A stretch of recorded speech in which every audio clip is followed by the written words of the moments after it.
reaction, no personalization, observation, seeing whatever feeling comes up in you, you observe it, finish.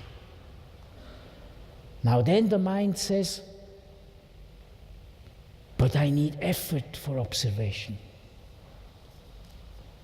And I say this is a totally wrong concept. There is only one thing which you do not need any form of energy. That's observation. Because your nature is observation. You cannot do anything without that you are observing, aware of yourself. Therefore, it does not need any energy. It does not need any building up awareness. Whatever you do, even if you are unconscious, you are aware of it. Therefore, you are observation. And that's what I meant when I say as a little kid, that I realized, hey, stillness comes in that observation, because when you have no choice, you do nothing else than observe. And you realize this is the key. There is nothing else than observation. And the moment you react, you narrow down observation. The moment whatever is there, you just observe it, not the outside, but what is happening in you, you free yourself. And I promise you, out of that movement, in that stillness, the movement of love, and whenever there is stillness, love, stillness, the atmosphere you are living in is happiness. So, thank you for the first part. And we move to questions. We have still time for about 10 minutes of questions. Do we have a mic? There in the back.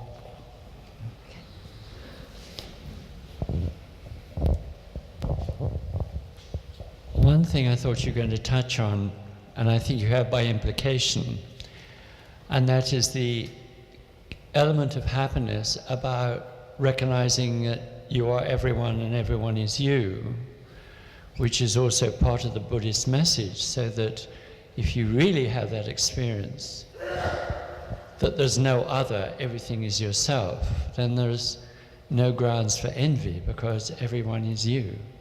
And I thought you were going to touch on that. Okay, I did. Maybe you didn't hear it, because I put it in different words.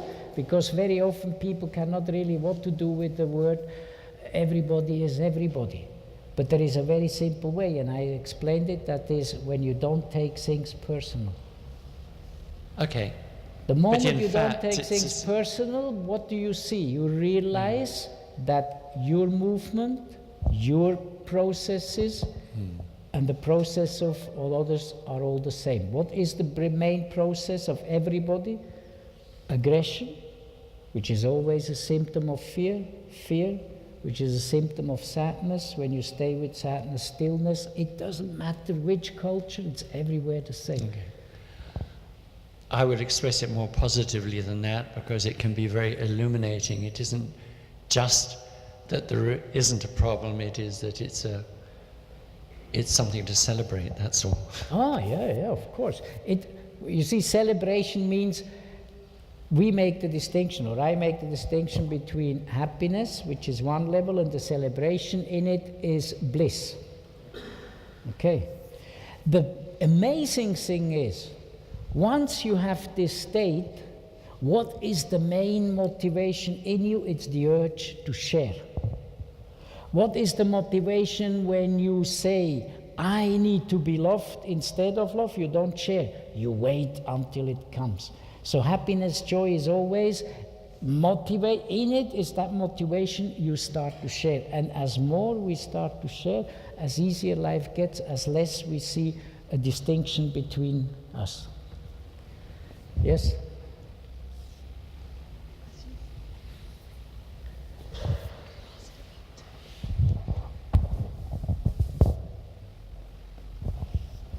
You mentioned at some point, you said that thoughts follow feelings.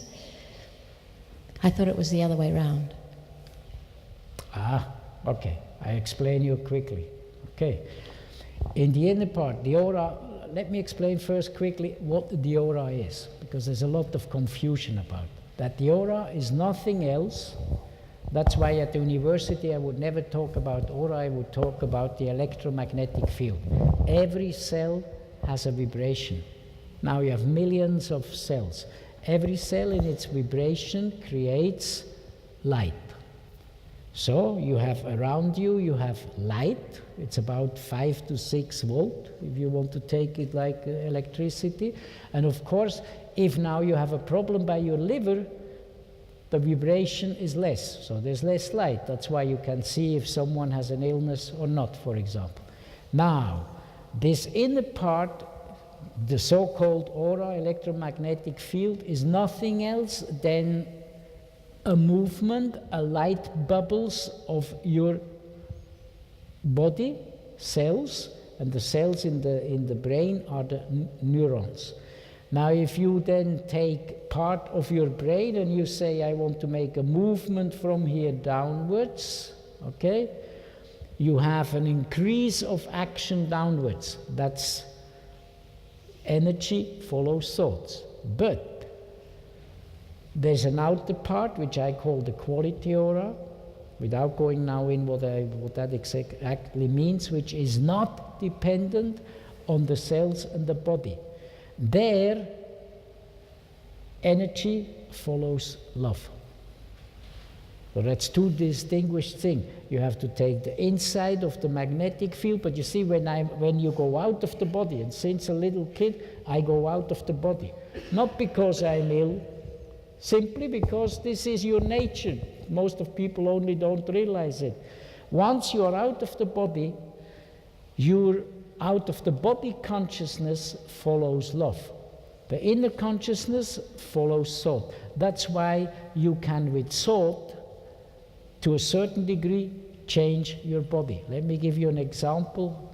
I get from the university, from the hospitals, a lot of people with pain, which is medically, no one knows why they have this pain. So my job is to find out what went on, without misunderstanding then the psychosomatic. So for example, a man who comes to me in June, he says to me, I have since 5 years heavy back pain. They wanted to operate 3 times. I went from one doctor to the other. I look at his aura, I say, that's a question of 5 minutes. I say, divorce. He says, I cannot divorce. Then he has an appointment with his wife in beginning September. But they come because something was mixed up. He came late with her. I was already gone in the institute because the secretary made the thing. Okay, so he came last week after he thought he comes alone. I said, why are you coming alone? He says, well, you know, after September, I decided I come alone. I have one big problem now. I said, what's your problem? Since I divorced, no more back pain whatsoever. And you can see it very often. The brain has an influence on your body. That's why I'm always saying, every psychological problem can be healed, but not every body problem. Therefore, I'm saying, when you have body problems, cancer, whatever you may have, this is not because of psychology. Most of body problems come because the body simply is weak and gets old. Have you ever seen an enlightened person not dying? Doesn't exist. But your psychological state, your feeling state has an influence of if healing can work or not, but it will not always work. So the inner part, how you deal with your thoughts, with your mental processes, has an influence on the aura, but it has no influence on the outer part. Now the outer part is that, if I put it now in words from this, what I said today, this essence of love. Love cannot be touched by anything, therefore you can always activate it. But you have to stop to wait to get love, you have to love. And believe me, no, don't believe me, that would be stupid. Because you see, it's all reduced to my consciousness, and that is limited. But the way I live is, once you see that you are not depending on others' love, it's enough when you love, your life changes. Not because you analyze it, simply because it changes. And watch also psychological fear. What is psychological fear? It's nothing else than, will I be loved or not? If you start to love, independent for if you will be loved, there's no more fear. Where there is no more fear, you can fall into that state of stillness. And when you are there, there is no more choice. This is the amazing thing. You cannot choose anymore, shall I behave like that or that? You are just doing it like that. It just happens. Now watch. And I think this is one of the most fundamental things one has to understand. On the body-mind level, to finish with your question, you have or need consciousness. I need to be conscious where I walk. I need to be conscious what I'm doing. But when it comes to love, to stillness, I will show you on the level of stillness, you cannot have I consciousness. The moment you are aware of stillness, you are not anymore in stillness. The same is with love, which means real love shows that other people are aware of your love, but you don't see and know it. That's what I call the out-of-the-body consciousness. And the secret is to learn the distinction between the mind consciousness and that consciousness which is then present when you are not really aware of it. In Christianity, innocence. In Buddhism, humbleness. Yes, one more. Okay, we've got time for one more question.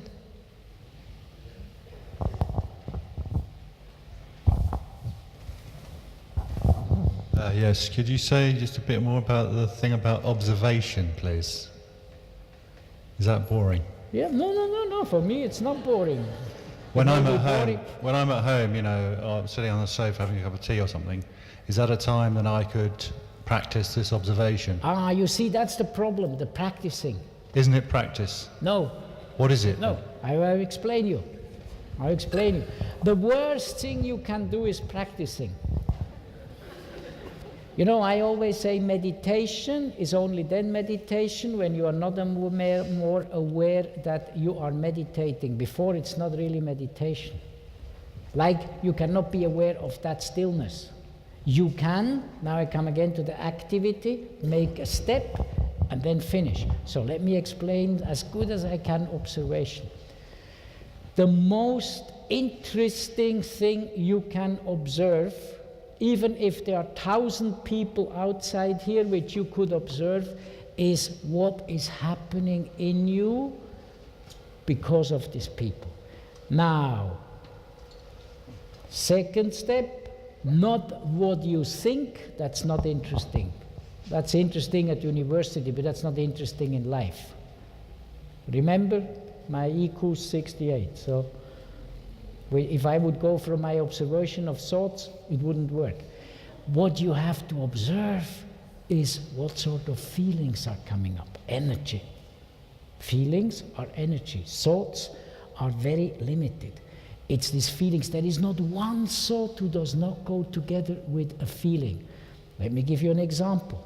When I say a flower, let's say a rose, you only have a meaning for it if there is a feeling with it. Otherwise, there is no meaning in it. Like when I say rose, you immediately have inside the picture, even if you would say you have no picture. So, the most important, the most interesting thing is to observe what's happening in you. The problem is you cannot observe anything if you immediately react to it.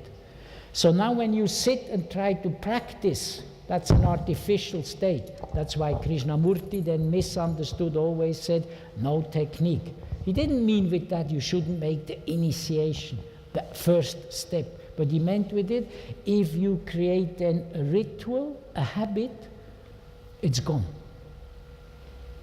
Buddha would never be a Buddhist. You know, and I'm working with Buddhists. But do you think I'm going to run around the Buddha from the right side and say, if I go from the left side, something is wrong? Who does start to care about which way I go around, even if I go backwards around? You know, so observation is seeing things without any wanting to have it differently. And now watch, if I do that constantly, because you can anyway not do anything else than that, you drop naturally into a state of stillness. Stillness is not something you do. Observe only yourself and you drop in it. Now I have to explain something with that in comparison with compassion. Because that's important. Because if people misunderstand, they think, oh, okay, I observe only myself, but that observation would be narcissistic. Observe what's happening in you and do not make a split. That's then what you were saying, and do not make a split between you and the other. The difference between compassion and non-compassion is very simple. Non-compassion is, that's what we normally, how we function, you or me. Compassion is, and that's what happens in observation, you and me.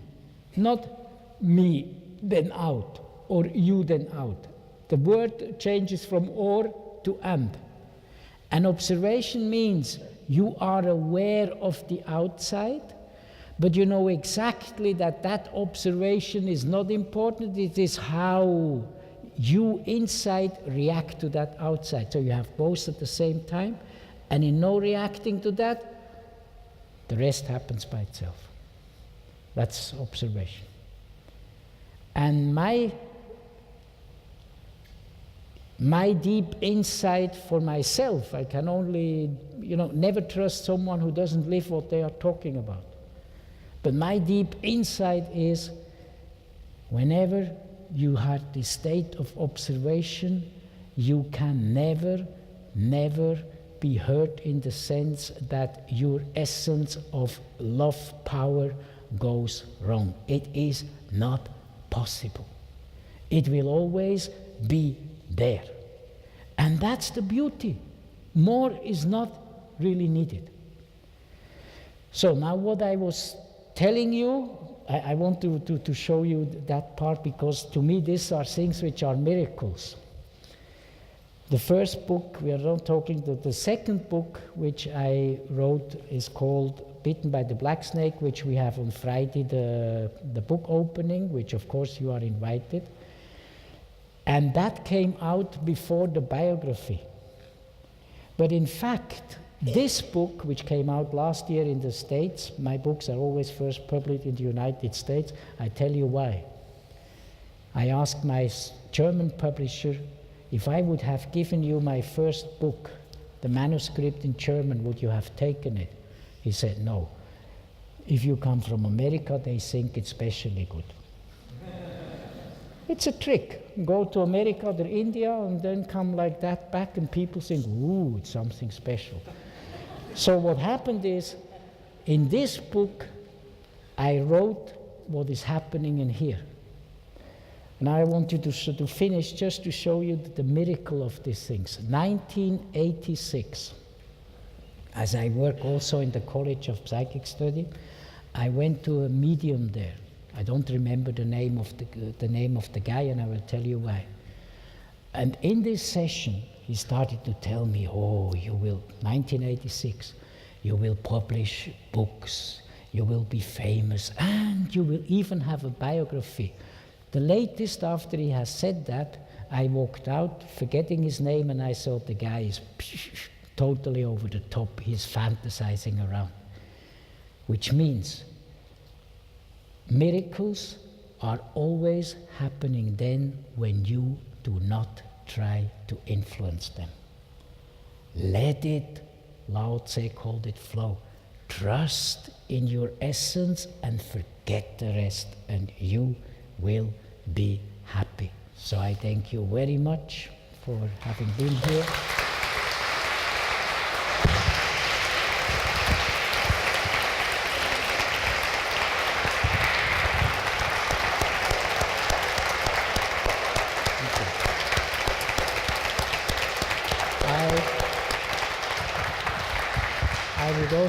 I would also like to thank the team for inviting me again. It's always for me a huge pleasure.